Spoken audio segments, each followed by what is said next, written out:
1984 जब इंदिरा गांधी की हत्या हुई थी, उस समय हम लोग इस शहीद बेदी को बनाए थे। ये लोग ज़बरदस्ती शहीद बेदी को भी तोड़ने चाह रहे थे। हमने कहा कि अगर आप शहीद बेदी पर हाथ दीजिएगा तो आज यहाँ पर और एक शहीद होगा। বার্নপুরের আপার রোড এলাকায় কংগ্রেসের পার্টি অফিসকে আজ আইএসপির পক্ষ থেকে বুলডোজার চালিয়ে ভেঙে ফেলা হয়। আইএসপির পক্ষ থেকে বলা হচ্ছে যে এই পার্টি অফিসটিও তাদের জমিতে তৈরি করা হয়েছিল এবং তার জন্য কোনো অনুমতি নেওয়া হয়নি।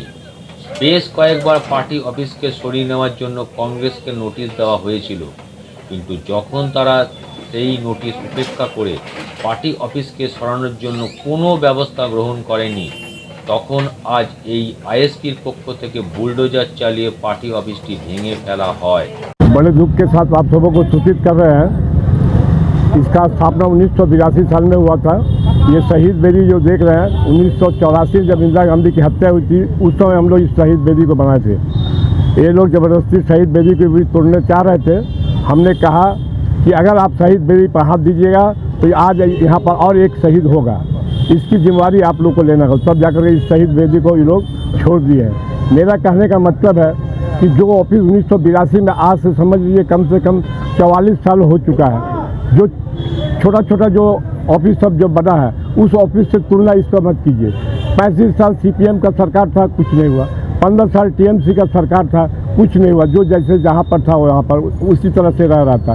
लेकिन आज सत्ता परिवर्तन के बाद इस तरह का जो बुलडोजर जो चल रहा है पूरे पश्चिम बंगाल में, खास करके हम लोगों का हीरापुर बार्नपुर में जिस तरह से चल रहा है, ये इसके विरुद्ध में हम लोगों को सबों को मिलकर इकट्ठा आवाज़ उठाना चाहिए कि इस तरह का बुलडोजर कल्चर जो हमारे पश्चिम बंगाल में नहीं था, आज वो पश्चिम बंगाल में वो कल्चर फिर शुरुआत हो रही है। मैं आप सभी से यही अनुरोध करना चाहता हूँ कि ये बुलडोजर का जो संस्कृति है, इस संस्कृति के खिलाफ आप सब एकजुट हो और एकजुट हो करके हम लोग आंदोलन करें। नहीं तो एक एक करके दुकान पाट भी तोड़ा जाएगा। ऑफिस का भी समय है, इसके बाद दुकान पाट टूटेगा।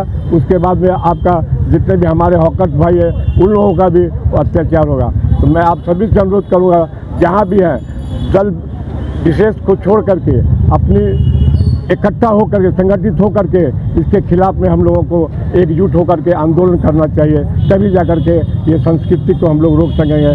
अन्यथा हम लोग एक एक करके, आज हमारी बारी है। एक कहावत है कि मौत से किसकी रिश्तेदारी है, आज मेरी तो कल तेरी बारी है। इन्हीं चंद शब्दों के साथ मैं आप सबों को धन्यवाद देता हूँ और सभी साथियों से अनुरोध करूँगा कि इकट्ठा होकर के किसी प्रकार का अगर हम लोग आंदोलन में जाएंगे तो आप लोग उसको समर्थन दीजिए, वरना इस तरह का सांस्कृतिक, इस तरह का बुलडोजर हमेशा हर जगह चलते रहेगा।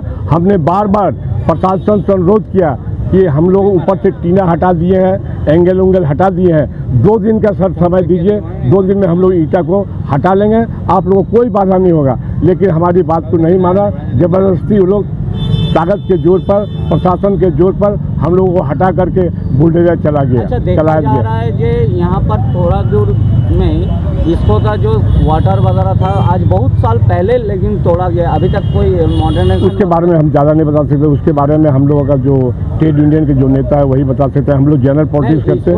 हम लोग मॉडर्नाइजेशन का बात हुआ था, उसके बारे में हम लोग ट्रेड यूनियन नहीं करते। उसके बारे में ट्रेड यूनियन का जो ये है वो लोग बताएंगे। हम लोग जनरल पॉलिटिक्स करते हैं, इसलिए उस पर हम लोग अपना कोई कमेंट नहीं करना चाहेंगे।